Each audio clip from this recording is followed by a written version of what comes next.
folks, Dan Frio here, the rate update. What we're going to talk about this evening are things that's happening in mainstream that mainstream media is not talking about, that is causing the stock market to drop, that is pushing up mortgage rates that you didn't even think about would have this effect on everything.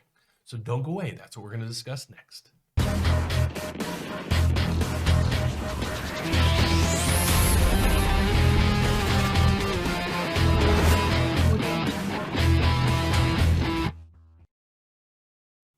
Okay, so every day I say, you know what, here's what's going on, here's the news, and here's my perception of things. But I also analyze and follow a lot of things in the background with multiple media outlets, and I don't just go to Fox or CNBC or CNN. I scan all over the place to figure out what is tomorrow going to bring.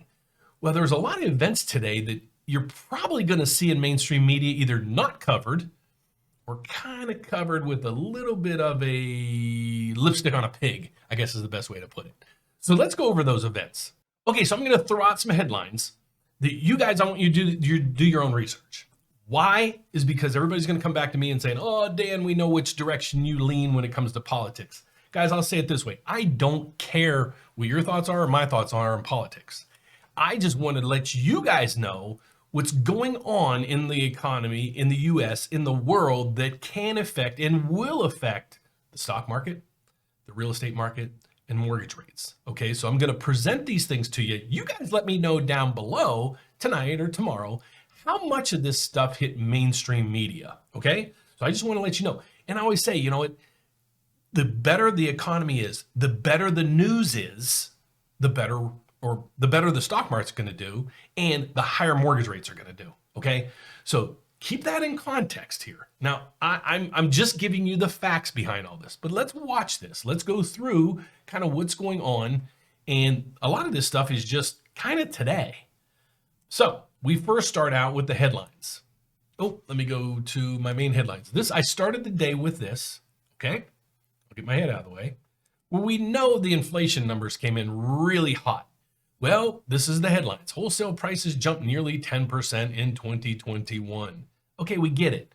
But what's the direction it's taking? That's why I show you every day the direction of MBSs to get a benchmark and then to take it from there. Well, this month's reading though, for this month, month over month, the rate of the wholesale prices was up 0.2%. Last month, it was up 0.4%. Or no, I'm sorry, the expectations was 0.4%, and we came in at 1 full percent. So last month we were at 1 full percent. This month we're at 0.2. It's going in a good direction, but they don't tell you that here. The next thing is the Supreme Court blocks the COVID mandate. That is a huge blow to the Biden administration. So again, I'm just throwing this out there.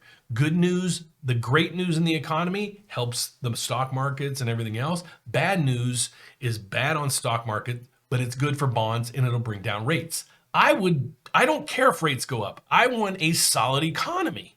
Okay, truly, because I've been doing this. This week is my 32nd year in the business. I've been doing it for 32 years. Yes.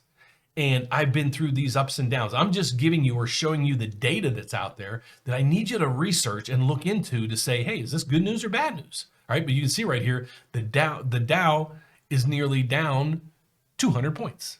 Okay, so probably not good for a lot of things. The next thing we come across is U.S. officials prepare for an escalation as NATO-Russia talks end with no resolution on Ukraine border tension. Well, did you know Russia is sitting right at the doorstep of Ukraine and they don't know, or we don't know, if they're going to invade it?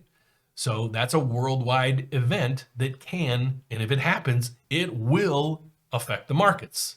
But let's see how they dissect all this. I'm going to show you the headlines and then let's drill down through it.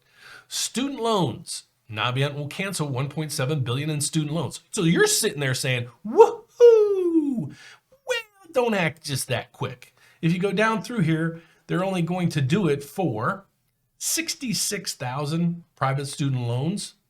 Why? Well, because somebody got caught scamming somebody somewhere, and they're saying Navient basically frauded these people in these student loans. Okay, so again, I'm just the messenger, guys, so don't shoot the messenger. But when you read the headlines, you're like, whoop, boo, I'm getting me student loan forgiveness. You're not, unless Navient scammed you. That's that. And last but not least, Nancy Pelosi is getting caught with her hand in the cookie jar. And this probably, well, it probably won't because she controls a lot of media. It should get a lot of headlines because a lot of politicians are trading on the things that they're controlling. Let me explain this. Okay, so they know something's coming out in regards to, let's say, something in regards to the oil industry, good or bad.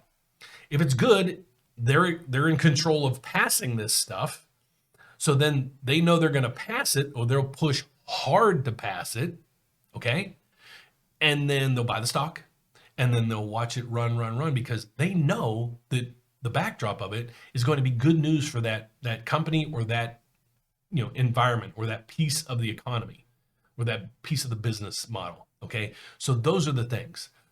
So I'm not pro Nancy Pelosi or con Nancy Pelosi. I'm just, there is more and more and more that's going to come out of this, but it's going to try to get squashed because of the positions these people are in and the power they have. Did you know Nancy Pelosi and her husband are worth almost $100 million? $100 million. Yikes. So that's my report for today. Just giving you guys the information that's coming in right now that is affecting the markets. So thanks for watching, guys. I'll be back tomorrow with the rate update. And tomorrow evening, we're going to talk about some boutique programs that we have, such as debt servicing and bank statement loans. So don't miss that. Take care, guys. See you tomorrow.